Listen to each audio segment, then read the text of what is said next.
Maraknya kasus bullying atau tindak penindasan yang Video terjadi di bullying atau lingkungan pendidikan perundungan yang sekolah. dilakukan oleh sejumlah remaja SMP putri di negeri di bawah Malang, umur di Jawa Cilacap, Timur yang Jawa diduga Tengah menjadi viral korban media kasus sosial. ini dengan memanggil sejumlah pihak. Bullying setiap merupakan sekolah para ekspresi remaja menyimpang pada anak dalam upaya pencarian jati diri, peran pendidikan di keluarga dan sekolah sangat diperlukan sebagai penyeimbang.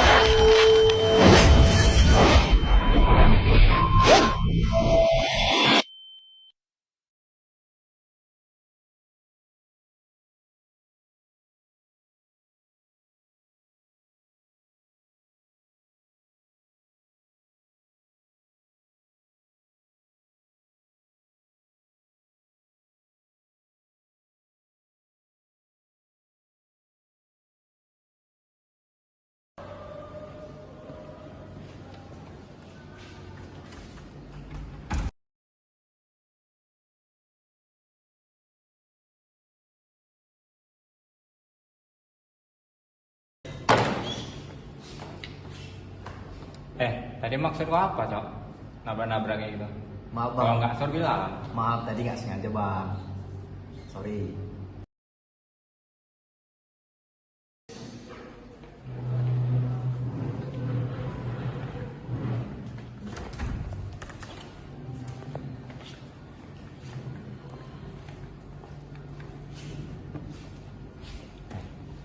Bagi dia dong. Nggak ada bang, tinggal untuk nanti siang ini. Enggak urus aku. Sini. Tinggal untuk nanti siang loh bang. Nggak mau tahu aku. Pokoknya kemari. Janganlah bang. Lama lo. Bang janganlah bang. Bang nanti siang loh bang.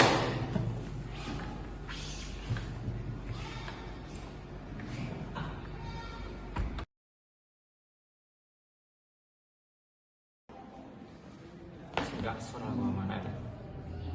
Peduli lagi lah.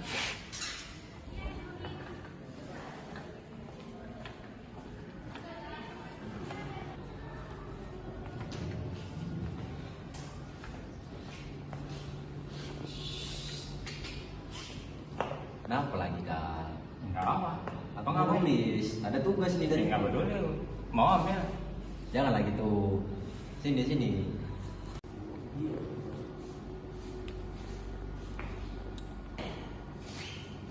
Kal, sinilah Kal. Mau nulis loh. Ambil lah. Sinilah. Nah. Kal, sinilah Kal.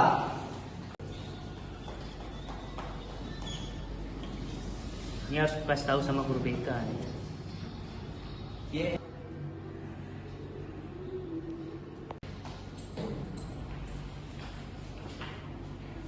Tuh Pak. Pak.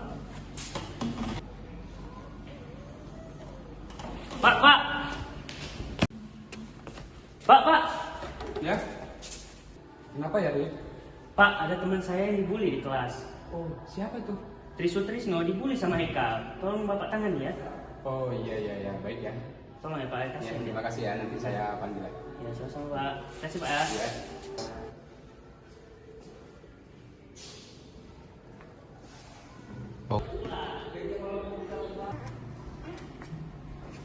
Tri Haikal bisa ikut Bapak ke ruangan? Loh, kenapa, Pak?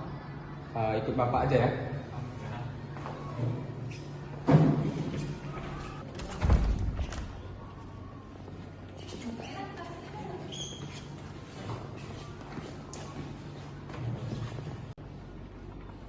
Ada apa ya, Pak? Bapak manggil kami kemari.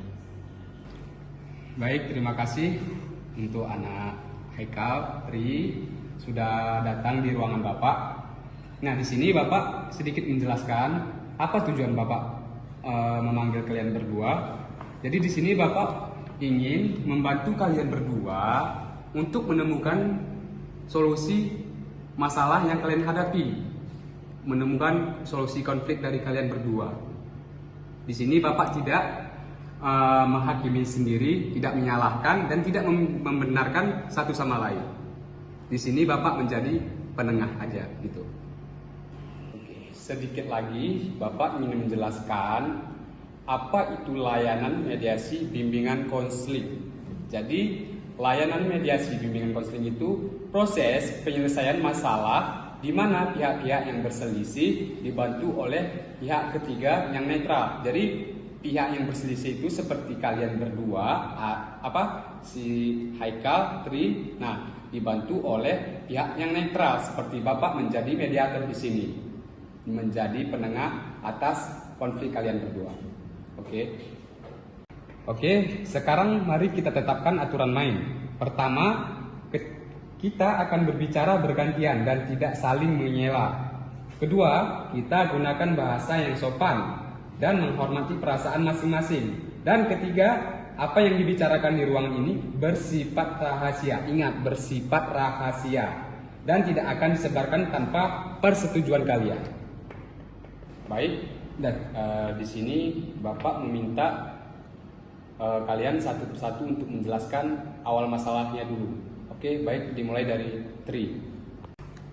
Jadi gini Pak, kejadiannya sebenarnya 3 hari yang lalu. Waktu saya mau masuk kelas, saya nggak sengaja menyenggol Haikal. Di situ saya sudah minta maaf sebenarnya Pak.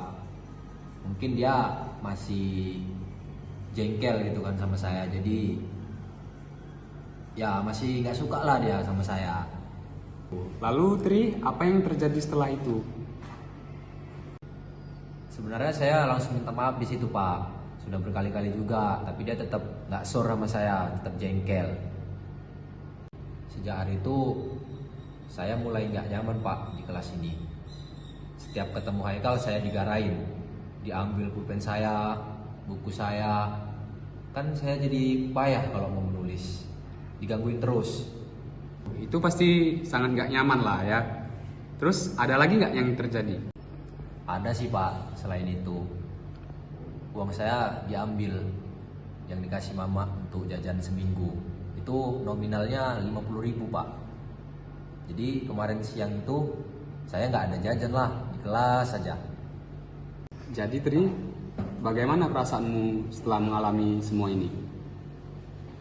Saya jadi malas ke sekolah Pak, karena setiap pagi itu ketemu Haikal, saya digangguin terus kan. Jadi nilai saya di situ turun Pak. Orang tua pun sampai tanya, Tri kenapa nilainya turun? Saya nggak berani cerita apa-apa ke orang tua Pak. Jadi kenapa takut cerita ke mama? Saya takut Pak untuk cerita ke mama. Takutnya nanti mama ke sekolah datang kan, bikin masalah makin melebar luas, kemana-mana beritanya kan. Udah gitu pun teman-teman Haikal kan banyak nih Pak. Jadi takut saya entah diapa-apain sama rombongannya. Bapak paham. Jadi Tri ini merasa terjebak lah dalam situasi ini ya? Iya Pak, saya tidak tahu lagi harus bagaimana. Baik, terima kasih untuk Tri sudah berani bercerita. Bapak tahu bagaimana perasaan Tri menghadapi semua ini. Terima kasih. Selanjutnya giliran Haikal bercerita.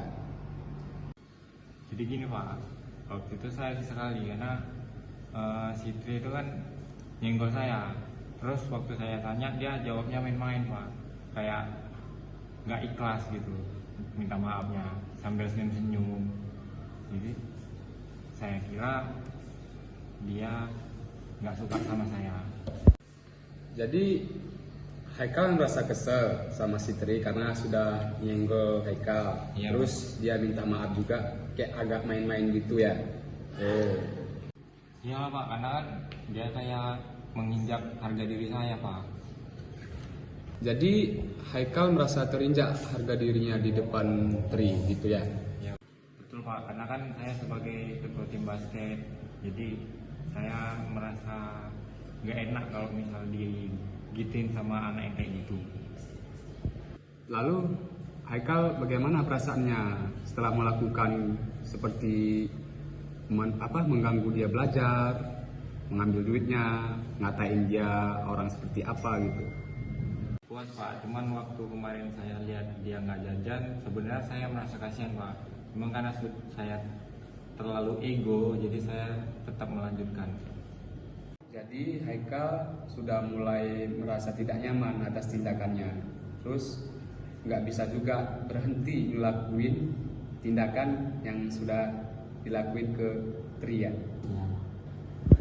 Oke Tri, kamu udah dengar penjelasan dari Haikal, terus bagaimana perasaanmu? Saya sedih Pak, ternyata Haikal mikirnya saya minta maafnya bercanda, padahal saya serius dan tidak pernah anggap remeh si Haikal. Jadi ada miskomunikasi ya di situ ya? Iya Pak. Terus Haikal, gimana menurutmu penjelasan dari Haikal Tri? Mungkin memang saya yang terlalu sensitif Pak. Jadi Haikal, bagaimana perasaanmu melihat Tri seperti sekarang ini? Saya merasa bersalah Pak. Sebenarnya saya juga nggak ada niatan untuk ngelakuin orang kayak gitu. Saya minta maaf Tri. Jadi Tri, bagaimana perasaanmu ketika Haikal meminta maaf ke Tri? Saya sebenarnya udah lega Pak, masalah ini sudah terselesaikan. Cuman saya masih agak ragu, takutnya nanti Haikal ke depannya berubah pikiran. Baik, untuk Tri, Haikal, terima kasih. Sekarang mari kita identifikasi apa yang kalian butuhkan. Tri, apa yang paling kamu inginkan dari situasi ini? Saya ingin merasa aman Pak di sekolah, ingin bisa jalan tanpa takut didorong atau diejek, ingin bisa fokus belajar lagi. Gitu. Baik, Bapak paham Tri. Terus, Haikal, apa yang kamu inginkan dari situasi ini? Nah, bagus Haikal. Tri, bagaimana perasaanmu mendengar Haikal bicara seperti itu? Saya senang Pak mendengarnya, karena sepertinya Haikal sudah benar-benar berubah. Baik, terima kasih. Di sini Bapak ingin membuat kesepakatan dari Haikal, yaitu mengembalikan uang Tri sejumlah 50.000 hari ini.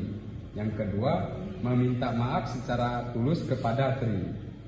Yang ketiga, berhenti melakukan tindakan intimidasi baik verbal maupun itu fisik. Yang keempat, memberitahu teman-teman bahwa konflik ini sudah selesai. Yang kelima, melindungi Tri jika ada yang mengganggu. Apakah Haikal sanggup? Sanggup Pak. Oke. Baik, kesepakatan selanjutnya untuk Tri. Ada kesepakatan yang pertama untuk memaafkan Haikal. Terus yang kedua, berkomunikasi terbuka jika ada masalah di masa depan. Yang ketiga, tidak menyebarkan konflik ini ke pihak lain. Apakah kalian berdua setuju? Setuju Pak. Baik, sebelum Bapak menutup konseling ini, Bapak ingin melihat kalian berdua saling meminta maaf. Bisa? Bisa Pak. Tri, maaf ya. Ya, aku juga minta maaf karena kesalahpahaman kemarin. Nah, baik. Terima kasih. Sekarang Tri, Haikal sudah bisa balik ke kelas. Terima kasih Baik, Pak. terima kasih ya Pak. Kami pamit. Kelas.